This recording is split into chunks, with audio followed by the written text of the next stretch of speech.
পাহাড়ি ফল দেখা, হ্যাঁ, একদম প্রত্যন্ত গ্রামে যে ফলগুলো আসলে আমাদের কখনো কুড়ানোর সুযোগ হয়নি, দেখার সুযোগ হয়নি। এই যে মেলা আসছেন কেমন লাগছে দেখতে আসলে? আসলে অনেক বছর পরে আসলাম এবং আমি বলবো যে এই বছর আমার কাছে মনে হচ্ছে অনেক পরিকল্পিত, অনেক গোছানো এবং হয়তোবা কেবল শুরু হয়েছে তাই হয়তো ভিড় কম, বাট আমার কাছে অনেক পরিষ্কার পরিচ্ছন্ন গোছানো মনে হচ্ছে এবং আগের বারের থেকে আমি আরও এসেছি কারণ আমি এই এলাকায় থাকি। তো আগের বারের থেকে এবার অনেক আরও কি বলবো ভিন্ন জাতের নতুন কিছু ফল আমি দেখতে পেয়েছি।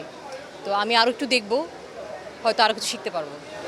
দেখা যায় যে আমরা সচরাচর যে ফলগুলো খেয়ে থাকি সেই ফলগুলো আসলে এখানে নেই। এখানে যে ফলগুলো রয়েছে সেগুলো আসলে বাজারে নেই। জি, এই বিষয়টাকে কেমন লাগছে? সংগ্রহ করার চেষ্টা করেছেন কিনা?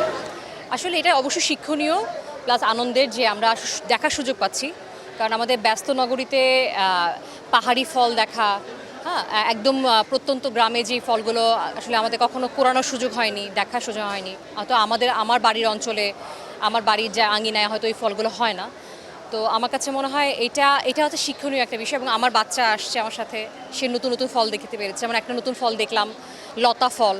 এটা আসলে কখনই আমার জীবনে আমি দেখি নাই। তো আশা করি আরও কিছু শিখতে পারবো। Thank you.